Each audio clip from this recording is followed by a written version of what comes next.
ಒಂದು ಕಾಲ ಇತ್ತು. ನನ್ನ ಅನಿಸಿಕೆಗಳು, ವಿಚಾರಗಳು, ವಿಚಾರಧಾರೆಗಳು ಅತ್ಯಂತ ಆದರ್ಶಪ್ರಾಯವಾಗಿದ್ದು. ನನ್ನ ಮನಸ್ಸು ಶುದ್ಧ ಗಂಗೆಯಾಗಿತ್ತು. ಆದರೆ ನನ್ನ ಸುತ್ತಲಿರುವ ಸಮಾಜ, ನಾನು ನಡೆಸುತ್ತಿರುವ ಬದುಕಿನೊಳಗೆ ಬರ್ತಕ್ಕಂಥ ಪಾತ್ರಧಾರಿಗಳು, ನನ್ನ ಕೂಡ ಸಂಬಂಧ, ಗುರು ಶಿಷ್ಯ ಸಂಬಂಧ, ಮತ್ತಿತರ ಸಂಬಂಧಗಳು, ಅಣ್ಣ ತಮ್ಮರ ಸಂಬಂಧ, ತಂಗಿ ಅಣ್ಣರ ಸಂಬಂಧ, ಹೀಗೆ ಅನೇಕ ಸಂಬಂಧಗಳು, ಅನೇಕ ಎಂಥದನ್ಬೇಕು ಈ ಬದುಕಿನೊಳಗೆ ಸಂಬಂಧಗಳು ಏನಿದಾವಲ್ಲ, ಈ ಸಂಬಂಧಗಳಲ್ಲಿ ಆಗತಕ್ಕಂಥ ಜಂಜಾಟಗಳು, ಸನ್ನಿವೇಶಗಳು, ಕಾನ್ಫ್ಲಿಕ್ಟ್ಸ್ಗಳು, ದ್ವಂದ್ವಗಳು, ಇವು ನನ್ನ ಮನಸ್ಸನ್ನು ನಿಮ್ಮಂತೆಯೇ ನೀವು ಕೂಡ ನನ್ನ ಮುಂದೆ ಬಂದು ಹೇಳ್ಕೊತೀರಿ. ನನ್ನ ಮನಸ್ಸನ್ನು ಅವಾಗ ಕದಡ್ತಾ ಇರ್ತಾರೆ. ಹೌದಾ? ದೇವರ ಇದು ಯಾರಿಗೂ ಬಿಟ್ಟಿದ್ದಲ್ಲ ಅನಿಸುತ್ತೆ.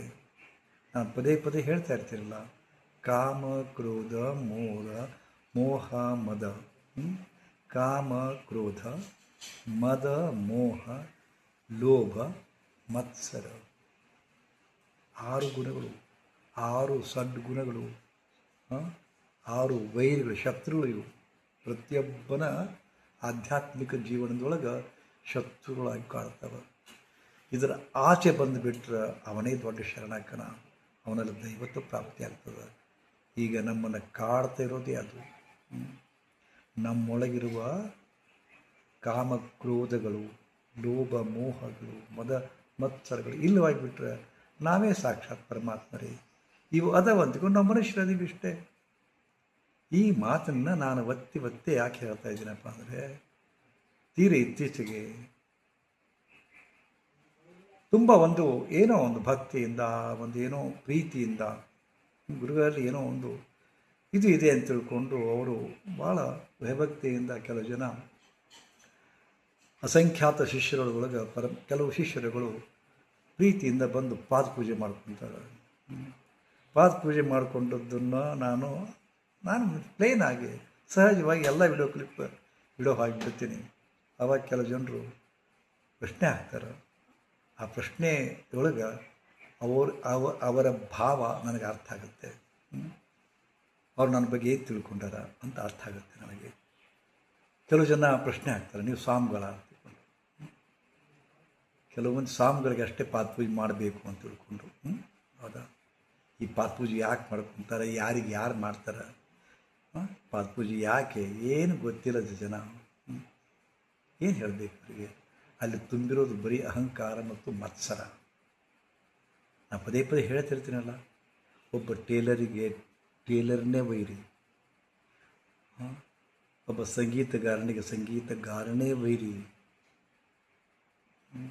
ಒಬ್ಬ ಕಮ್ಮಾರನೇ ವೈರಿ, ಒಬ್ಬ ಬಡಿಗನಿಗೆ ಬಡಿಗನೇ ವೈರಿ. ಹಂಗೆ ಒಬ್ಬ ಗುರುಗಳೇ ವೈರಿ. ಯಾರು ತಮ್ಮನ್ನು ತಾವು ಗುರುಗಳಂತ ತಿಳ್ಕೊಂಡ್ಬಿಟ್ಟಿರ್ತಾರ, ಯಾರು ತಮ್ಮನ್ನು ತಾವು ಸ್ವಾಮಿಗಳಂತ ತಿಳ್ಕೊಂಡ್ಬಿಟ್ಟಿರ್ತಾರ, ಅವರಿಗೆ ನಾನು ಸ್ವಾಮಿಯೂ ಅಲ್ಲ ಗುರುವೂ ಅಲ್ಲದ ವ್ಯಕ್ತಿಗೆ ಈ ಥರದ ಪಾದ ಪೂಜೆ ಮಾಡಿಕೊಡೋದು ಅವ್ರಿಗೆ ಹಿಡಿಸಲಿಕ್ಕಾಗೋದಿಲ್ಲ. ಹೊಟ್ಟೆ ಗಿರ್ಮಿಡಿಸುತ್ತದೆ ಅವ್ರಿಗೆ. ನೀವು ಸ್ವಾಮಿಗಳೇನು ಪಾದ ಪೂಜೆ ಮಾಡ್ಕೊಳಕ್ಕಂತ ಅವ್ರಿಗೆ ಸ್ವಾಮಿಯ ಅರ್ಥವೇ ಗೊತ್ತಿಲ್ಲ ರೀ. ಸ್ವಾಮಿಯ ಅರ್ಥವೇ ಗೊತ್ತಿಲ್ಲ, ಸ್ವಾಮಿಯ ಪದದ ಅರ್ಥವೇ ಗೊತ್ತಿಲ್ಲ. ನಾನು ಹೇಳ್ತೀನಿ, ಹೌದು ನಾನು ಸ್ವಾಮಿ ಅಂತ ನಾನು ಸ್ವಾಮಿ ಅಂತ ಹೇಳ್ತೀನಿ. ಯಾತಕ್ಕೆ? ಸ್ವಾಮಿ ಅಂದರೆ ಯಾರು? ಸ್ವಾಮಿ ಸ್ವಾಮಿ ಸ್ವಾಮಿ ತನಗೆ ತಾನು ಯಾರು ಒಡೆಯನಾಗ್ತಾನೋ, ತನಗೆ ಯಾರು ಮಾಲೀಕರಾಗ್ತಾರೋ, ಯಾರು ತನ್ನನ್ನು ತಾನು ಗೆದ್ದೀತಾರೋ ಅವರು ಸ್ವಾಮಿ. ಇದು ಅರ್ಥ ರೀ. ನೀವು ಗೆದ್ದಿದ್ದೀರಾ ಅಂತ ಕೇಳ್ತೀರಿ ಮತ್ತೆ ನನಗೆ ನೀವು. ನನ್ನ ಮನಸ್ಸು ನಿಮಗೆ ಹೆಂಗೆ ಅರ್ಥ ಆಗುತ್ತೆ? ನನ್ನೊಳಗಿನ ಆ ಜ್ಞಾನ ನಿಮಗೆ ಹೆಂಗೆ ಗೊತ್ತಾಗುತ್ತೆ? ನನ್ನ ಅನುಭವ ನಿಮಗೆ ಏನು ಗೊತ್ತಾಗುತ್ತೆ? ಯಾಕಂದರೆ ನಿಮಗೆ ನಿಮ್ಮ ಬಗ್ಗೆನೇ ಗೊತ್ತಿಲ್ಲ. ನಿಮ್ಮ ಬಗ್ಗೆನೇ ಗೊತ್ತಿಲ್ಲ, ನನ್ನ ಬಗ್ಗೆ ಏನು ಗೊತ್ತಾಗುತ್ತೆ ನಿಮಗೆ ತಲೆ?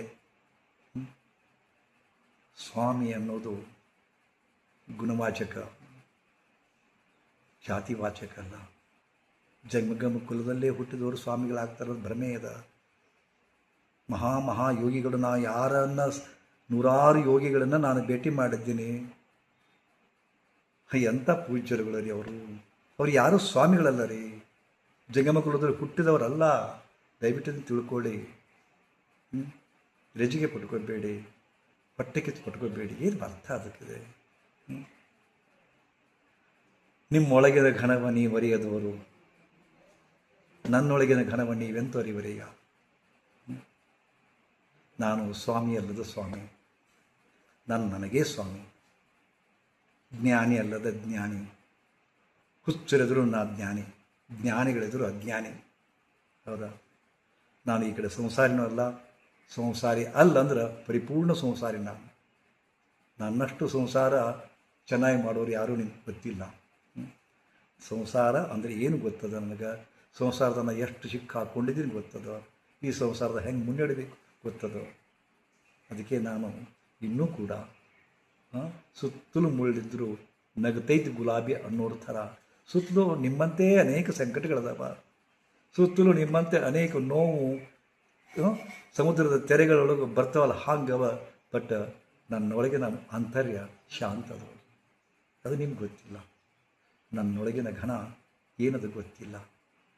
ನನ್ನೊಳಗಿನ ದೊಡ್ಡತನ, ನನ್ನೊಳಗೆ ಜ್ಞಾನ ನಿಮ್ಗೆ ಗೊತ್ತಿಲ್ಲ. ಆದ್ಮೇಲೆ ಅವರು ನನಗೆ ಪಾದ ಪೂಜೆ ಮಾಡ್ತಾ ಇಲ್ಲ, ನನ್ನ ಪಾದಕ್ಕೆ ಪೂಜೆ ಮಾಡ್ತಾ ಇಲ್ಲ, ನನ್ನೊಳಗಿನ ಘನಕ್ಕೆ ಪೂಜೆ ಮಾಡ್ತಾ ಇದ್ದಾರೆ, ನನ್ನೊಳಗೆ ಜ್ಞಾನಕ್ಕೆ ಪೂಜೆ ಮಾಡ್ತಾ ಇದ್ದಾರೆ, ನನ್ನೊಳಗಿನ ಜ್ಞಾನಕ್ಕೆ ಅವ್ರು ಹಣೆ ಮಿನಿತಾ ಇದ್ದಾರೆ ರೀ. ನಾನು ನನಗೆ ಪೂಜೆ ಮಾಡ್ತಾರೆ ಅಂತ ನಾನು ತಿಳ್ಕೊಂಡ್ರೆ ನಾನು ಮೂರ್ಖ ಆಗ್ತೀನಿ ರೀ. ಅವರೆಲ್ಲ ಪಾದ ಪೂಜೆ ಮಾಡೋದು ನನಗಂತ ನಾ ತಿಳ್ಕೊಂಡ್ರೆ ಈ ತೊಗಲ ದೇಹಕ್ಕೆ ಅವ್ರು ಪೂಜೆ ಮಾಡ್ತಾರಪ್ಪ ಅಂದ್ರೆ ನನ್ನಷ್ಟು ಮೂರ್ಖ ಯಾರಿದ್ದಾರೆ ಜಗತ್ತಿನೊಳಗೆ? ಅದೇ ನೀವು ಕೂಡ ಇವರೆಲ್ಲ ಪೂಜೆಗಳು ಗುರುಗಳಿಗೆ ಮಾಡ್ತಾ ಇದ್ದಾರೆ ಅಂತ ತಿಳ್ಕೊಂಡು ನೀವು ಮಹಾಮೂರ್ಖರಾಗ್ತೀರಿ. ಅವರು ನನಗೆ ಪೂಜೆ ಮಾಡೋದೇ ಇಲ್ಲ. ನಾನು ಏನೂ ಅಲ್ಲ ಅನ್ನೋದು ನನಗೆ ಗೊತ್ತದ. ನಾನು ಜ್ಞಾನಿಯೂ ಅಲ್ಲ, ಅಜ್ಞಾನಿಯೂ ಅಲ್ಲ, ಸಂಸಾರಿಯೂ ಅಲ್ಲ, ಸನ್ಯಾಸಿಯೂ ಅಲ್ಲ, ಯೋಗಿಯೂ ಅಲ್ಲ, ಏನೇನೂ ಅಲ್ಲ. ನಾನು ಏನು ಅಲ್ಲವೋ ಆ ಅಲ್ಲಕ್ಕೆ ಪೂಜೆ ಮಾಡ್ತಾ ಇದ್ದಾರೆ. ಏನೇನೋ ಅಲ್ಲದಿರುವ ಆ ಅಲ್ಲತನಕ್ಕೆ ಪೂಜೆ ಮಾಡ್ತಾ ಇದ್ದಾರೆ. ಅದನ್ನು ಪಕ್ಕ ಗೊತ್ತದು. ಅದಕ್ಕಾಗಿ ನೀವು ಶಾಂತವಾಗಿ ಮಾಡಿ, ನನಗೆ ಅಲ್ಲೂ ಗೊತ್ತಿಲ್ಲ, ನೀವು ನನಗೆ ಮಾಡ್ತಾ ಇಲ್ಲ ಅಂದಮೇಲೆ ನೀವು ಮಾಡಿಕೊಡಿ. ನಿಮಗೆ ಸಂತೋಷ ಆಗೋದಾದರೆ ಪಾದ ಪೂಜೆ ಮಾಡಿಕೊಡಿ. ಅದಕ್ಕೇನಂತೆ? ಪಾದ ಪೂಜೆ ಮಾಡ್ಕೊತೀನಿ ಅಂತಾರೆ, ಮಾಡಿಕೊಡಿ ಅಂತೀನಿ. ಪಾದ ಪೂಜೆ ಮಾಡಿಕೊಳ್ಳೋ ಶಿಷ್ಯರು ನಾ ಯಾಕೆ ಸುಮ್ಮನೆ ಕೊಡ್ತೀನಪ್ಪ ಅಂದರೆ, ಅಟ್ಲೀಸ್ಟ್ ಸುಮ್ಮನೆ ಒಬ್ಬ ಹಮಾಲರಿಗೆ, ಒಬ್ಬ ದಾರಿ ಹೋಗೋರಿಗೆ, ಭಿಕ್ಷುಕರಿಗೆ ಯಾರಾದರೂ ಪಾದ ಪೂಜೆ ಮಾಡ್ತಾರೇನ್ರಿ? ಇಲ್ಲ ರೀ. ಅಸೀಮ ವಿಶ್ವಾಸದವರಲ್ಲಿ ಅಸೀಮ ಪ್ರೀತಿ ಅದು. ಇವರು ನಂಬಿದ್ರೆ ನನಗೆ ಚಲೋ ಆಗುತ್ತೆ ಅನ್ನೋ ಭಾವ ಅದು, ನನ್ನಿಂದ ಒಳ್ಳೆಯದಾಗಿತ್ತು ಅನ್ನೋ ಭಾವ ಅದು. ಆ ಭಾವದಿಂದ ಅವರು ನನ್ನೊಳಗಿನ ಶಕ್ತಿಗೆ ಏನೋ ಒಂದು ಶಕ್ತಿ ಕೊಟ್ಟಾನ ಪರಮಾತ್ಮ. ನನಗೇ ಅರಿವಾಗದ ಶಕ್ತಿ ನನ್ನೊಳಗೆ ಇರುವ ಅವ್ರ ಒಂದು ಘನಶಕ್ತಿ ಒಳಗದ. ಅದಕ್ಕೆ ಅವ್ರು ಪೂಜೆ ಮಾಡ್ತಾ ಇದ್ದಾರೆ. ನನಗೆ ಪೂಜೆ ಮಾಡೋದಿಲ್ಲ ರೀ. ಆ ಪೂಜೆ ನನಗೆ ಬೇಕಾಗಿಲ್ಲ. ನನಗೇನು ಬಾಕಿ? ನನಗೆ ದೊಡ್ಡ ವಾಕ್ಯನೇನು? ನನಗೆ ಗೊತ್ತದು. ನಾನು ನಿಮ್ಮೆದುರು ಎಲ್ಲವೂ ಅದೀನಿ, ಆದರೆ ಆ ಪರಮಾತ್ಮನ ಮುಂದೆ ಶೂನ್ಯ ಇದ್ದೀನಿ. ಆ ದಯಾಘನ ಪರಮಾತ್ಮನೆದುರು ನಾನೇನಿದ್ದೀನಿ ಹೇಳಿ? ನಾನು ಶೂನ್ಯ. ಅವ್ರು ನನ್ನ ಪೂಜೆ ಮಾಡ್ತಾರೆ. ಪೂಜೆ ಅದಕ್ಕೆ ಮಾಡ್ತಾರಪ್ಪ ಅಂದ್ರೆ, ನಾನು ಪೂಜೆ ಮಾಡಿದಾಗ ಅವ್ರು ಪೂಜೆ ಆಗ್ತಾರೆ. ಅವ್ರು ನನಗೆ ಪೂಜೆ ಮಾಡ್ತಾರೆ, ಅವರು ಪೂಜೆ ಆಗ್ತಾರೆ. ಪೂಜೆ ಮಾಡ್ತಾಯಿರಿ, ತಪ್ಪಲ್ಲ. ಯಾರಿಗೆ ನಿಮ್ಮ ಬಗ್ಗೆ ಗೌರವದ ಮಣಿರಿ, ಪಾದವನ್ನು ಮುಟ್ರಿ, ಪಾದ ಪೂಜೆ ಮಾಡಿರಿ. ನಿಮ್ಮೊಳಗಿನ ಅಹಂಕಾರ ಚೂರು ಚೂರಾಗಲಿ. ನಿಮ್ಮ ದಿಮಾಕದು, ಸೊಕ್ಕದು, ದಿಮಾಕದು ಇದೆಲ್ಲ ಚೂರು ಚೂರಾಗಬೇಕು. ಅದಕ್ಕೆ ಮತ್ತೊಬ್ಬರಿದ್ರೆ ಮಣಿಬೇಕು. ಅದಕ್ಕೊಂದು ಆಶ್ರಮದ, ಕೆಲವು ಆಶ್ರಮಗಳಿದಾವೆ. ಫಸ್ಟ್ ಯಾರಾದರೂ ಡಿವೋಟಿಸ್ ಬಂದರೆ, ಏನಾದರೂ ನಾವು ಸ್ವಯಂ ಸೇವೆ ಮಾಡ್ತೀವಿ ಅಂತಂದರೆ, ವಾಲಂಟಿಯರಾಗಿ ಸೇವೆ ಸಲ್ಲಿಸ್ಲಿಕ್ಕೆ ಬರ್ತೀವಿ ಅಂದರೆ, ಫಸ್ಟ್ ಅವರು ಹೇಳೋದು ಪಾಯ್ಕಾಣಿ ತೊಳೆದು ಬನ್ನಿ ಅಂತ. ಎಲ್ಲರೂ ಹೊಲಸು ಮಾಡಿದ ಪಾಯ್ಕಾಣಿ ತೊಳ್ಕೊಂಬನ್ನಿ ಅಂತ. ಯಾಕೆ ಗೊತ್ತಾ? ಪಾಯ್ಕಾಣಿ ತೊಳೆಯುವಾಗ, ಮತ್ತೊಬ್ಬರು ಬಳಸಿದ ಟಾಯ್ಲೆಟ್ ತೊಳೆಯುವಾಗ ಅವರ ಭಾವ ಹೇಗಿರುತ್ತೆ ನಿಮ್ಗೆ ಗೊತ್ತಿಲ್ಲ ರೀ. ಅವರ ಅಹಂಕಾರ ಚೂರು ಚೂರಾಗ್ಬಿಡ್ತದೆ. ಅದಕ್ಕಾಗಿ ಪಾದ ಪೂಜೆ ಇರೋದು. ಎಂಥ ಮೂರ್ಖತನ. ಪಾದ ಪೂಜೆ ಮಾಡಿಕೊಂಡ್ರೆ ಅವ್ರು ದೊಡ್ಡವ್ರು ಆಗೋದಿಲ್ಲ ರೀ. ಪಾದ ಪೂಜೆ ಮಾಡಿದವರು ಸಣ್ಣವ್ರು ಆಗೋದಿಲ್ಲ ರೀ. ನಮ್ಮೊಳಗಿನ ಭಾವನಾ, ನನ್ನೊಳಗೆ ಏನೋ ಆದಂಥವ್ರು ಪಾದ ಪೂಜೆ ಮಾಡ್ತಾರೆ. ಏನೋ ಒಂದು ಭಾವನಾ ಸಮರ್ಪಣಾ ಭಾವನಾ, ಅಹಂಕಾರವನ್ನು ಕಳಚಿಗಳು ಭಾವನಾ. ಇದನ್ನು ಯಾಕೆ ದೊಡ್ಡದು ಮಾಡ್ಕೊಳ್ತೀರಿ? ಯಾಕೆ ಬೇರೆ ಅರ್ಥದಿಂದ ಕಾಣ್ತೀರಪ್ಪ? ಹಿಮಾಲಯದ ಎಲ್ಲ ಯಾವ ಯೋಗಿಗಳು ಕೂಡ ಅವರು ಸ್ವಾಮಿಗಳು ಆಗೇ ಇಲ್ಲರಿ. ಆದರೆ ಅವ್ರ ಮುಂದೆ ನಾವು ಯಾರ್ರೀ? ಅವರು ಎಲ್ಲವನ್ನ ಮೀರಿದವ್ರಿ. ಅವ್ರು ಯಾವ ಜಂಗಮಕುಲದಲ್ಲಿ ಹುಟ್ಟಲೇ ಇಲ್ಲ, ಅವರು ಸ್ವಾಮಿಗಳು ಆಗಲೇ ಇಲ್ಲ. ಅದಕ್ಕಾಗಲಿ ಈಗಲೂ ಕೂಡ ಅದನ್ನು ಹೊರದೋಡಿಸ್ಲಿಕ್ಕೆ ಆಗೋದಿಲ್ಲ. ಎಷ್ಟೋ ಮಂದಿ ಇವತ್ತು ಜಾತಿಗೊಬ್ಬರದ್ದು ಬೇರೆ ಬೇರೆ ಧರ್ಮ, ಬೇರೆ ಬೇರೆ ಪಂಗಡಕ್ಕೊಬ್ಬರು ಸ್ವಾಮಿಗಳಾಗಿಬಿಟ್ಟಾರ. ಆದರೆ ಆ ಸ್ವಾಮಿಗಳನ್ನು ಕಂಡ್ರೆ ಸ್ವಾಮಿ ಕುಲದಲ್ಲಿ ಹುಟ್ಟಿದವರಿಗೆ ಒಂದು ಥರ ಇದು, ಅವ್ರನ್ನ ಅವರು ಸ್ವಾಮಿಗಳು ಅಂತ ಒಪ್ಕೊಳ್ಳೋದಿಲ್ಲ ಅವರು. ಈ ಥರ ಅದು ಕೆಲವೊಬ್ಬರಿಗೆ ಬೇಜಾರಾಗಬಹುದು ನಾನು ಹೇಳಿದ ಮಾತು. ಅದು ದಯವಿಟ್ಟು ನಾನು ಕೇಳ್ಕೊತೀನಿ, ನಿಮಗೆ ನೀವು ಸ್ವಾಮಿ ಆಗಿ ಒಂದು ಕುಲದಲ್ಲಿ, ಒಂದು ಜಾತಿಯಲ್ಲಿ, ಒಂದು ಧರ್ಮದಲ್ಲಿ ಹುಟ್ಟಿವಿ ಅಂದರೆ ನಾವು ಸ್ವಾಮಿಗಳಾಗೋದಿಲ್ಲ ರೀ. ಹುಟ್ಟಿನಿಂದ ನಾವು ಸ್ವಾಮಿ ಆಗೋದಿಲ್ಲ. ಜೀವನದಿಂದ, ಒಂದು ಸಾಧನೆಯಿಂದ, ಜ್ಞಾನದ ಬಲದಿಂದ ನಾವು ಸ್ವಾಮಿಗಳಾಗಬೇಕು ರೀ. ಮತ್ತು ಯಾರಿಗೆ ಸ್ವಾಮಿ? ಮೊದಲು ನಮಗೆ ನಾವು ಸ್ವಾಮಿ ಆಗಬೇಕು ರೀ. ನಮಗೆ ನಾವು ಸ್ವಾಮಿ ಆದಾಗ ಮತ್ತೊಬ್ಬರಿಗೆ ಸ್ವಾಮಿ ಆಗ್ತೀವಿ ನಾವು. ಇದನ್ನು ಬೇರೆ ಅರ್ಥ ಕಲ್ಪಿಸ್ಕೋಬೇಡಿ, ಬೇರೆ ಅರ್ಥ ಬೇಡ. ಅದಕ್ಕಾಗಿ ಮಾಸ್ತರ್ ತಿಳ್ಕೊಬೇಡ್ರಿ. ಅದು ನನಗಲ್ಲ, ನನಗೆ ಪಕ್ಕಾ ಗೊತ್ತದು. ಅವರು ಪಾದ ಪೂಜೆ ಮಾಡೋದು ನನಗೆ ಅಲ್ಲವೇ ಅಲ್ಲ, ಅಲ್ಲವೇ ಅಲ್ಲ, ಅಲ್ಲವೇ ಅಲ್ಲ. ಅದು ನನಗಲ್ಲ. ನನ್ನೊಳಗಿನ ಚೂರು ಜ್ಞಾನಕ್ಕೆ, ನನ್ನೊಳಗೆ ಏನೋ ಒಂದು ಪರಮಾತ್ಮ ಕೊಟ್ಟಂಥ, ಅವರ ಸಮಸ್ಯೆಗಳನ್ನು ಪರಿಹಾರ ಮಾಡ್ತಕ್ಕಂಥ, ಅವರ ನೋವುಗಳಿಗೆ ಸ್ಪಂದಿಸ್ತಕ್ಕಂಥ ಒಂದು ಏನೋ ಒಂದು ಶಕ್ತಿಯನ್ನು ಕೊಟ್ಟನ. ಆ ಶಕ್ತಿಯನ್ನು ಬಳಸಿಕೊಂಡು ಅವರು ಉದ್ಧಾರ ಆಗ್ಯಾರ. ಆ ಶಕ್ತಿಯನ್ನು ಬಳಸಿಕೊಂಡು ಅವರು ತಮ್ಮ ಜೀವನದಲ್ಲಿ ಅಳುವನ್ನು ಕಳ್ಕೊಂಡು ನಗುಮುಖ ಧರಿಸಿಕೊಂಡಾರ. ಆ ಕಾರಣಕ್ಕಾಗಿ ಕೃತಜ್ಞತಾಪೂರ್ವಕವಾಗಿ ಈ ಪಾದಗಳಿಗೆ ಪೂಜೆ ಮಾಡ್ತಾರೆ. ಹೀಗಾಗಿ ನಾನು ಶ್ರೇಷ್ಠ ಆಗಲಿಲ್ಲ, ಅವರು ಕೀಳಾಗಲಿಲ್ಲ ರೀ. ಅಲ್ಲಿರೋದು ಸಮರ್ಪಣಾ ಭಾವ, ಅಹಂಕಾರ ಚೂರು ಚೂರಾಗಿ ಮಾಡಿಸಿಕೊಳ್ಳುವ ಒಂದು ಕ್ರಿಯೆ ರೀ ಅದು. ಇದನ್ನು ದಯವಿಟ್ಟು ತಿಳ್ಕೊಂಡ್ರಪ್ಪ ಅಂದ್ರೆ ತಂದೆ ತಾಯಿಗಳು ಪಾದ ಪೂಜೆ ಮಾಡಿರಿ, ಗುರು ಹಿರಿಯರಿಗೆ ಪಾದ ಪೂಜೆ ಮಾಡಿರಿ. ಅವರು ಅವರೇ ಆಗಬೇಕಂತಿಲ್ಲ, ಇವರೇ ಆಗಬೇಕಂತಿಲ್ಲ. ಪಾದ ಪೂಜೆ ಅನ್ನೋದು, ಪಾದಗಳು ಅಂದರೆ ಕನಿಷ್ಠ ಅಂತ ಅರ್ಥ ಆಗ್ತಾ ಎಲ್ಲ ನೋಡಿ. ನಮ್ಮೊಳಗೆ ನಾವು ಕನಿಷ್ಠ, ಮಧ್ಯಮ, ಜ್ಯೇಷ್ಠ ಅಂತ ಮಾಡ್ಕೊಂಡಿವಿ.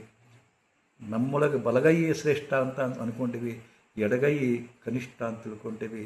ಎಡಕ್ಕೆ ಸೀನು ಬಂದರೆ ಒಂದು ಶ್ರೇಷ್ಠ ಕನಿಷ್ಠ ಅಂತ ತಿಳ್ಕೊಂಡ್ವಿ, ಬಲಕ್ಕೆ ಸೀನು ಬಂದರೆ ಚಲೋ ಅಂತ ತಿಳ್ಕೊಂಡಿವಿ. ಬಲಗಣ್ಣು ಹಾರಿದರೆ ಚಲೋ ಅಂತ ತಿಳ್ಕೊಂಡಿವಿ, ಎಡಗಣ್ಣು ಹಾರಿದರೆ ಇದು ಕೆಟ್ಟ ಅಂತ ತಿಳ್ಕೊಂಡಿವಿ. ಕೈಗಳ ಮೂಲಕ ಕೊಟ್ಟದ್ದು ಶ್ರೇಷ್ಠ ಅಂತೀವಿ, ಪಾದದ ಮೂಲಕ ಸರಿಸಿದ್ದು ಅಯ್ಯೋ ಬೇರೆ ತಿಳ್ಕೊತೀರಿ ನೀವು. ಪಾದಗಳ ಕನಿಷ್ಠ ಅಂತ ತಿಳ್ಕೊಂಡ್ರಿ. ಆ ಕನಿಷ್ಠ ದೇಹದಲ್ಲಿರ್ತಕ್ಕಂಥ ಕನಿಷ್ಠ ಅಂಗಕ್ಕೆ ಪೂಜೆ ಮಾಡೋದ್ರ ಮೂಲಕ ಪೂಜೆ ಮಾಡುವ ವ್ಯಕ್ತಿ ತನ್ನ ಅಹಂಕಾರವನ್ನು ಕಳ್ಚಿಕೊಳ್ತಾನೆ. ಹೌದಾ? ಇಷ್ಟೇ. ಹೊಲಸು ಪಾದಗಳಿಗೆ ಪಾದ ಪೂಜೆ ಮಾಡಿ, ಹೊಲಸು ಪಾದಗಳಿರ್ತಾವ, ಹೊಲಸು ಉಗುರುಗಳು, ಹೊಲಸು ಪಾದಗಳು. ಅದು ಪಾದ ತೊಳ್ಕೊಂಡು ಬರೀ ಹೊಲಸು ಬರ್ತದದು. ಅಂಥದನ್ನು ಪವಿತ್ರ ಅಂತ ಕುಡಿತಕ್ಕಂಥ ಸಮರ್ಪಣಾಭಾವದ ಭಕ್ತರು ಬರ್ತಾರೆ. ಅಲ್ಲಿ ಭಕ್ತಿ ಮುಖ್ಯದ, ಸಮರ್ಪಣಾ ಭಾವ ಮುಖ್ಯದ. ಆದ ಕಾರಣ ಅವರು ನನಗೆ ಮಾಡಿದರು, ಮಾಡಿಸಿದರು ಅನ್ನೋದು ಗಣನೆಗೆ ತಾರಬೇಡಿ ದಯವಿಟ್ಟು. ಇಲ್ಲಿ ನಾನು ಯಾರನ್ನೂ ದೂರುವುದಿಲ್ಲ, ಯಾರನ್ನೂ ದ್ವೇಷಿಸುವುದಿಲ್ಲ. ಯಾಕಂದರೆ ನಿಮ್ಮನ್ನು ದೂರಲಿಕ್ಕೆ ನಾನು ದೊಡ್ಡ ಶ್ರೇಷ್ಠ ಅಲ್ಲ, ನಾನು ದೊಡ್ಡ ಮಹಾಜ್ಞಾನಿನೂ ಅಲ್ಲ, ನಾನು ಏನೂ ಅಲ್ಲ. ನಿಮ್ಮನ್ನು ದೂರಲಿಕ್ಕೆ ನಾನು ಯಾರು? ಆದ ಕಾರಣ ದಯವಿಟ್ಟು ಇಂಥ ಕೀಳು ಭಾವವನ್ನು ಬಿಟ್ಟು ಬಿಡಿ ದಯವಿಟ್ಟು. ಇನ್ನೇನು ಹೇಳಬೇಕು? ಸೊ ನನಗೆ ಆದರ್ಶವಾಗಿ ಕಾಣುವರು ಸಿದ್ದೇಶ್ವರಪ್ಪಗಳು. ವಿಷಯ ಇಲ್ಲದ ಮಹಾವಿರಾಗಿ. ಹೌದಾ? ಅವರು ಯಾವ ಸ್ವಾಮಿಗಳಿಗೆ, ಯಾವ ಜಂಗಮರಿಗೆ, ಯಾವ ಪೂಜ್ಯರಿಗೆ ಕಡಿಮೆ ಇದ್ದರು. ಅದು ಅವ್ರ ಗುಣ, ಅವರ ಜ್ಞಾನ, ಮಹಾ ಪಾಂಡಿತ್ಯ. ಅವರನ್ನು ಕೇಳ್ತಾ ಇರಬೇಕಾದ್ರೆ ನನಗೆ ಓಶೋರು ನೆನಪಾಗ್ತಿದ್ದರು. ಹಾಗೆ ಸಣ್ಣಗೆ ಶುರು ಆಗೋದು, ಏನು ಮಾತಾಡ್ಲಿಕ್ಕೆ ಬರ್ತದೋ ಇಲ್ಲನಪ್ಪ ಇವರಿಗೆ ಅನ್ನುವಷ್ಟು ಮಟ್ಟಿಗೆ ಮೊದಲು ಸಣ್ಣಗೆ ಮಾತಾಡಿ ಒಮ್ಮೆ ಒಂದು ಬೆಚ್ಚಿಗೆ ಬರ್ತಿದ್ರು. ಮಹದಾನಂದ ಸಿದ್ದೇಶ್ವರ ಅಪ್ಪಗಳ ವಾಣಿಯನ್ನು ಕೇಳಬೇಕಾದ್ರೆ ಎಂತ ಸುಮ್ಮನೆ ಕೂಡ್ರಿ, ಶಾಂತವಾಗಿ ಕೂಡ್ರಿ, ಎಲ್ಲ ಬೇಕಾಗೇ ಇರಲಿಲ್ಲ ಅವ್ರಿಗೆ. ಅಘೋಷಿತ ಮೌನ, ಎಂಥ ಮೌನ, ಆರ್ಯ ಮೌನ. ಅವರ ವಾಣಿ ಶುರುವಾಯ್ತಿಲ್ಲೋ, ಪ್ರವಚನ ಶುರುವಾಯ್ತಿಲ್ಲೋ, ಕರೆಕ್ಟ್ ಒಂದು ತಾಸು ಅಸ್ಖಲಿತವಾಗಿ ಸೌಮ್ಯವಾಗಿ ಪಿಚ್ ಏರಿಲ್ಲ, ಇಳಿಕೆ ಇಲ್ಲ, ಏನಿಲ್ಲ. ಪ್ರಾರಂಭದಲ್ಲಿ ಇಳಿಕೆ ಕಂಡದ್ದು, ಆಮೇಲೆ ಸ್ಟ್ಯಾಗ್ನೆಂಟಾಗಿ ಹಂಗೆ ಹೊಕ್ಕಿತ್ತು. ಅವ್ವಾವ್, ತೈಲಧಾರೆಯಂತೆ ಅವರ ಪ್ರವಚನವನಕ್ಕೆ. ಮತ್ತು ಏನು ಎಂಥದ್ದು ಎಲ್ಲರಿಗೂ ತಿಳಿಯುವಂಥದ್ದು, ಎಲ್ಲರಿಗೂ ತಿಳಿದಿರುವಂಥದ್ದೇ, ಎಲ್ಲರಿಗೂ ತಿಳಿದನ್ನೇ ಅವ್ರು ಹೇಳ್ತಾ ಇದ್ರು. ಅದಕ್ಕೆ ಎಲ್ಲರಿಗೂ ಸಿದ್ದೇಶ್ವರ ಅಪ್ಪಗಳ ಪ್ರವಚನ ಅಂತಂದರೆ ಅವರಿಗೆ ಅಬ್ಬಾ ದೇವರೇ. ನಾಡು ಕಂಡ ಮಹಾಚೇತನ ಓಶೋ. ವಿವೇಕಾನಂದರ ನಂತರ ನಾನು ಓಶೋ ಅವರಲ್ಲಿ ಜ್ಞಾನವನ್ನು ಕಂಡೆ. ಓಶೋ ಅವ್ರ ನಂತರ ಸಿದ್ದೇಶ್ವರ ಅಪ್ಪಗಳಲ್ಲಿ ನಾನು ಹೋಲಿಕೆ ಮಾಡ್ತಾಯಿಲ್ಲ, ದಯವಿಟ್ಟು ಯಾರೊಂದಿಗೆ ಯಾರನ್ನು ಹೋಲಿಕೆ ಮಾಡ್ತಾಯಿಲ್ಲ. ನಾನು ಕಂಡದ್ದು. ಯಾಕಂದರೆ ವಿವೇಕಾನಂದ ನನ್ನ ಮಾನಸ ಗುರುಗಳು, ಹೌದಾ. ವಿವೇಕಾನಂದ ನನ್ನ ಮಾನಸ ಗುರುಗಳಾದರೆ ಓಶೋ ಅವರು ನನ್ನ ವೈಯಕ್ತಿಕ, ಹೌದಾ, ನನ್ನ ಬದುಕಿನಲ್ಲಿ ಕಂಡ ಮಹಾಚೇತನ. ಅವರು ಕೂಡ 9 ವರ್ಷ ನಾನೇನಿದ್ದೆ, ಅವರ ಒಡನಾಟ ಅದೊಂದು ನನ್ನ ಜೀವನದ ಮಹಾ ಸಂಭ್ರಮದ ಗಳಿಗೆಗಳು. ಎಂಥ ಅದ್ಭುತ. ಆ ನಂತರ ಕಾಶಿ ಸನ್ನಿಧಿಯವರು ಭಗವದ್ಗೀತಾ ಪ್ರವಚನ ನಮಗೆ ಅತ್ಯಂತ ಅದ್ಭುತ ನನ್ನ ಪರಿಣಾಮ ಆಗಿಬಿಟ್ಟது. ನಾನು ಚಿಕ್ಕವನಿದ್ದೆ ಆವಾಗ. ಗುಳೇದ ಗುಡ್ಡದ ಬಾಲಾಜಿ ಪಂಚಾಯತ್ ವಾರ್ಡದೊಳಗೆ ತಿಂಗಳಾನುಗಟ್ಟಲೆ ಮಾಡಿದಂಥ ಅವರ ಭಗವದ್ಗೀತೆ ಪ್ರವಚನ. ನಾನು ಇನ್ನೂ ಸಣ್ಣವನಿದ್ದೆ, ನನಗಿನ್ನೂ ಅಷ್ಟು ತಿಳುವಳಿಕೆ ಇತ್ತೋ ಇಲ್ಲೋ ಗೊತ್ತಿಲ್ಲ. ಆದರೆ ಒಬ್ಬ ಗುರುವಾಗಿದ್ದೆ, ಯೋಗದ ಗುರು ಆಗಿದ್ದೆ ಆಗಲೇ. ಮತ್ತು ಸಣ್ಣಗೆ ಅವರಿಗೆ ಆತ್ಮೀಯರಾಗಿದ್ದೆ. ನಾನು ಸದಾ ಅವರ ಸಂಗತದಲ್ಲಿ ಇರೋ ಕಾರಣ, ಅಮರೇಶ್ವರ ಮಠಕ್ಕೆ ಪದೇ ಹೋಗ್ತಾ ಇರೋ ಕಾರಣ ಅವ್ರಿಗಾಗೆ ನಾನು ಭಾಳ ಅವರಿಗೆ ಸಾಮೀಪ್ಯದೊಳಗೆ ಇದ್ದೆ. ಸೊ ಅವರ ಭಗವದ್ಗೀತಾ ಪ್ರವಚನ, ಅನಂತ ಸಿದ್ಧಾಂತ ಶಿಖಾಮಣಿ ಪ್ರವಚನ ಅಂತೂ ಅದ್ಭುತ. ಓಶೋ,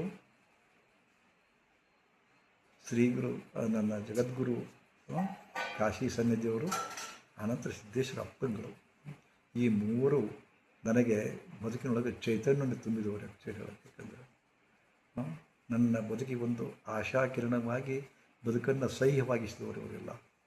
ಅಪ್ರತಿಮ ಅದ್ಭುತ ಜ್ಞಾನವನ್ನು ನನಗೆ ನೀಡಿದವರು. ಅಂದರೆ ಎಲ್ಲರೊಂದಿಗೆ ನಾನು ತೊಗೊಂಡಿನಿ ಅವ್ರನ್ನ ಅಷ್ಟೇ. ಕಾಶಿ ಸನ್ಯಾಸರ ಸಾಮೀಪ್ಯ ಬಿಟ್ಟರೆ, ಓಶೋರ ಸಾಮೀಪ್ಯ ಬಿಟ್ಟರೆ, ಸಿದ್ದೇಶ್ವರ ಅಪ್ಪಂಗಳು ಅವರು ಕೂಡ ನನಗೆ ಅತ್ಯಂತ ಭಾಳ ನಿಕಟವರ್ತಿಗಳಾಗಿದ್ದರು. ಯಾಕಂದರೆ ಮಲ್ಲಿಕಾರ್ಜುನ ಯೋಗಾಶ್ರಮದೊಳಗೆ ನಾನು ಅನೇಕ ಯೋಗ ಶಿಬಿರಗಳನ್ನು ಮಾಡಿದ್ದೆ. ಸಿದ್ದೇಶ್ವರ ಅಪ್ಪಂಗಳೇ ಸ್ವತಃ ನನಗೆ ಊಟ ಬಡಿಸಿದಾಗ ಎಷ್ಟು ಒಂದು ಅನಿರ್ವಚನೀಯ ಆನಂದ ಆಗ್ತಿತ್ತು ನನಗೆ. ಎಲ್ಲರೂ ಕೂಡ ನನಗೆ ಅಷ್ಟೇ, ನನಗೆ ಪ್ರತ್ಯೇಕ ಇಲ್ಲ. ಎಲ್ಲರನ್ನೂ ಊಡಿಸಿ ಎಷ್ಟು ಪ್ರೀತಿಯಿಂದ ಅವರು ಉಂಬಡಿಸ್ತಾಯಿದ್ರು. ನಮ್ಮ ಆಶ್ರಮಕ್ಕೆ 2 ಸಲ ಬಂದು ಹೋದರು. ಅವರು ಅರಿಟ ಈ ಆಶ್ರಮ ಪರಮ ಪವಿತ್ರ ಅಂತ ತಿಳ್ಕೊತೀನಿ ನಾನು. ಆ್ಯಕ್ಚುಲಿ ಹೇಳಬೇಕಾದ್ರೆ ಇವರೆಲ್ಲರೂ ಪೂಜ್ಯರು ನನಗೆ. ಓಶೋ ಅವರು, ಕಾಶಿ ಸನ್ನಿಧಿಯವರು, ಅನಂತರ ಸಿದ್ದೇಶ್ವರ ಅಪ್ಪಂಗಳು, ಇನ್ನೂ ಇದ್ದಾರೆ ಬೇರೆ ಬೇರೆ ಕ್ಷೇತ್ರದೊಳಗೆ. ಬಟ್ ಪ್ರವಚನ ಜ್ಞಾನದ ಹಂಚಿಕೆಯೊಳಗೆ ಇವರು ಪರಾಕಾಷ್ಠತೆಯನ್ನು ಬಿಟ್ಟಿದವರು, ಅಪ್ರಪತಿ ಜ್ಞಾನಿಗಳು. ಹೌದಾ, ಅವರಿಗೆ ಸರಿಸಾಟಿ ಇಲ್ಲ ಆ್ಯಕ್ಚುಲಿ ಹೇಳಬೇಕಂದ್ರೆ. ಸೊ ಅವ್ರ ಮುಂದೆ ನಾವ್ಯಾರು, ನಾವು ಶೂನ್ಯಗಳು. ಅದಕ್ಕೆ ದಯವಿಟ್ಟು ಕೆಲವು ಜನ ಏನಿದ್ದೀರಿ ನಾನು ನಾನು ಗುರು ಆಗಬೇಕೋ ಇಲ್ಲೋ, ಸ್ವಾಮಿ ಆಗಬೇಕೋ ಇಲ್ಲೋ, ನಾನು ನಾನು ಹುಟ್ಟಿನಿಂದ ಸ್ವಾಮಿ ಆಗಲಿಲ್ಲ. ಆದರೆ ಸಾಧನೆಯಿಂದ ನನ್ನಲ್ಲಿ ಸ್ವಾಮಿತ್ವವನ್ನು ಕಂಡವರದಾರ, ಗುರುವತ್ತು ಕಂಡವರದಾರ, ಅವ್ರು ಪೂಜೆ ಮಾಡ್ತಾರೆ. ಆದರೆ ನಿಮ್ಗ್ಯಾಕೆ ಹೊಟ್ಟೀವ್ರಿ, ನಿಮ್ಗ್ಯಾಕೆ ಗಿರ್ಮಿಟ್ಟಾಗ್ತದೆ ಹೊಟ್ಟೆಯಾಗ? ದಯವಿಟ್ಟು ಆ ಥರದ ಕೀಳು ಮನೋಭಾವ ತಗೋಬೇಡಿ, ಇಂಥ ಪ್ರಶ್ನೆ ಹಾಕಬೇಡಿ. ಕೆಲವೊಂದು ಪ್ರಶ್ನೆ ಹಾಕ್ತಾರಲ್ಲ, ಅವರ ಪ್ರಶ್ನೆ ಹಾಕೋದ್ರೊಳಗೆ ನನಗೆ ಗೊತ್ತಾಗ್ತದೆ ಇವರಿಗೆ ಹೊಟ್ಟೆ ಕಿಚ್ಚುವಾಗಿಬಿಟ್ಟಿದೆ ಅಂತ ತಿಳ್ಕೊಂಡು. ಎಷ್ಟೋ ಜನ ಬರ್ತಾರೆ, ಆಶ್ರಮ ನೋಡ್ತಾರೆ, ನೋಡಿದ್ರು ಹೊಟ್ಟೆ ಶುರು ಆಗುತ್ತೆ ಗಿರ್ಮಿಟ್ಟು. ಇದು ಆಶ್ರಮ ಟ್ರಸ್ಟ್ ಮಾಡ್ಕೊಂಡ್ರೆ ಏನ್ರಿ ಅಂತ ಕೇಳ್ತಾರೆ. ಇಲ್ಲ ಅಂತಾರೆ, ಸ್ವಂತದ್ದ ಅಂತಾರೆ. ಹ್ಞೂ ಅಂತೀನಿ. ಶುರು ಆಗ್ಬಿಡುತ್ತೆ ನೋಡ್ರಿ ಹೊಟ್ಟೆಗೆ ತಿರುಗಟ್ಟು. ಗಿರಿಗಿರಿ ತಿರುಗಾಕ ಶುರು ಆಗುತ್ತೋ, ಅಯ್ಯಪ್ಪ ಎಷ್ಟು ದೊಡ್ಡದ ಅಂದ್ಕೊಂಡು ನನ್ನ ಸಂಕಟ ಅವ್ರಿಗೇನು ಗೊತ್ತು. ಎಷ್ಟೋ ಮಂದಿ ಟ್ರಸ್ಟ್ ಮಾಡಿರಿ ಅಂತ ಕೇಳ್ತಾರೆ. ಹೌದಾ? ಹೌದು. ಟ್ರಸ್ಟ್ನ ಹೆಸರೇನಂತ? Divine life. ಟ್ರಸ್ಟಿ ಯಾರು? ಸೋಲ್ ಟ್ರಸ್ಟಿ ಪರಮಾತ್ಮ ಅಂತೀನಿ ನಾನು. ಸೋಲ್ ಟ್ರಸ್ಟಿ ಪರಮಾತ್ಮ, divine life trust, divine life trust, whole trustee, soul trustee ಪರಮಾತ್ಮ. ನಾನು ಸೇವಕ. ನಾನು ಯಾವತ್ತು ಮಾಲಕ ಅಂತ ಬರ್ತದೆ, ಇಮ್ಮಿಡಿಯೇಟ್ಲಿ ಒಂದು ಕ್ಷಣದೊಳಗೆ ದೇವ್ರು ನನ್ನ ಸೊಕ್ಕು ಮುರಿದು ಬಿಡ್ತಾನೆ. ಒಂದೇ ಒಂದು ಸಲ ಬರುವಂಗಿಲ್ಲ ನೋಡ್ರಿ. ಇದು ಆಶ್ರಮ ನಂದು, ನಾ ಕಟ್ಟಿದ್ದೀನಿ ಅಂತೂ ಭಾವ ಬರ್ತದೆ ಅವಾಗ. ಯಾಕಂದ್ರೆ ನಾನು ಮನುಷ್ಯ ಅಲ್ಲ. 4 ಮಂದಿ ಹೊಗಳುವಾಗ ಆಹಾ ಅನಿಸುತ್ತೆ. ಬಟ್ ಒಂದು ಸ್ವಲ್ಪ ಸೊಕ್ಕು ಹಿಂಗೆ ಒಳಗೆ ಹಿಂಗೆ ಸೊಕ್ಕು ಮೂಡ್ತತೆ ಅನ್ನೋದ್ರಿಗೆ ಅಲ್ಲೇ ಮುರಿಬಿಟ್ಟಿರ್ತಾನೆ ದೇವರು. ಆ ದಯಾಘನ ಪರಮಾತ್ಮ ಎಷ್ಟು ಕಾಪಾಡ್ತಾನೆ. ನನ್ನ ಸೊಕ್ಕು ಮುರಿತಾನ, ಪದೇ ಪದೇ ತನ್ನ ಅಸ್ತಿತ್ವವನ್ನು ನೆನಪಿಸ್ತಾನೆ. ಬಚ್ಚ ಅಂತಾನ. ಅವಾಗ ಹನಿ ಮಣಿತೀನಿ ಪರಮಾತ್ಮನಿಗೆ. ಧನ್ಯ ಅನಿಸುತ್ತೆ, ಸಾರ್ಥಕ ಜೀವನ ಅನಿಸುತ್ತೆ. ಒಮ್ಮೊಮ್ಮೆ ಅಧೀರ್ತನ ಅನಿಸುತ್ತೆ, ಒಮ್ಮೊಮ್ಮೆ ಎಲ್ಲ ಎದುರಿಸಬಲ್ಲೆ ಅನಿಸುತ್ತೆ. ಛಾತಿ ಬರ್ತದೆ, ಛಾತಿ ಆಗಲಾಗ್ತದೆ. 35 ಇದ್ದದ್ದು 45 ಆಗುತ್ತೆ, ಛಾತಿ ಉಬ್ತದೆ. ಬಟ್ ಏನೇ ಇದ್ದರೂ ಕೂಡ ನನ್ನೊಳಗೊಂದಿಷ್ಟು ನಾನು ಹೆಚ್ಚು ಜ್ಞಾನ ಪಡ್ಕೊಂಡಿನಿ. ಇಷ್ಟೆಲ್ಲ ದೇವ್ರು ಮಾಡ್ಸ್ಯಾನಂತೂ ಇರ್ತದೆ ಕೂಡ. ಒಮ್ಮೊಮ್ಮೆ ಅವಾಗ ಸ್ವಲ್ಪ ಹಿಂಗೆ ಒಂದು ಸ್ವಲ್ಪ ಅಹಂಕಾರ ಬರ್ತಿರ್ತದೆ. ಬಟ್ ನಾನೇ ನೋಡ್ಕೊಂಡ ಹಾಗೆ ನನ್ನೊಳಗಿನ ಅಹಂಕಾರ ಸಾತ್ವಿಕ ಅಹಂಕಾರ ಅನಿಸುತ್ತೆ ನನಗೆ. ಆ ಥರ ತಾಮಸಿಕ ಅಹಂಕಾರ ಬಂದ್ರಪ್ಪ ಅಂದ್ರೆ ಅವ್ಗೆ ಗೊತ್ತದ ನಂದು ತಾಮಸಿಕ ಅಹಂಕಾರ ಯಾವಾಗ ಬರ್ತದೆ, ಸಾತ್ವಿಕ ಅಹಂಕಾರ ಯಾವುದು ಅನ್ನೋದು ಅವ್ಗೆ ಗೊತ್ತಾಗುತ್ತೆ. ಹೀಗಾಗಿ ಸಾತ್ವಿಕ ಅಹಂಕಾರ ಇದ್ರೆ ಸುಮ್ಕಿರ್ತಾನೆ, ಅದು ತಾಮಸಿಕ ಅಹಂಕಾರ ಅನ್ನೋದು ಗೊತ್ತಾಗನ ಚೂಟಿ ಬಿಡ್ತಾನೆ, ಅಲ್ಲೇ ಬೆಳೀತಾ. ಸೊ ಹಾಗೆ ನನ್ನನ್ನು ಬದುಕಿನಲ್ಲಿ ಮುನ್ನಡೆಸ್ತಾ ಇರ್ತಕ್ಕಂಥ ನನ್ನ ಸೊಕ್ಕು ಬಂದಾಗ ಆವಾಗ ಮುರಿದು ಮೂಲಿಗುಂಪು ಮಾಡಿದಂಥ ಪರಮಾತ್ಮ ಯಾವ ಜನ್ಮದ ಪುಣ್ಯವೋ ಏನೋ ಗೊತ್ತಿಲ್ಲ ರೀ. ಶ್ರೀ ಗುರುದೇವ್.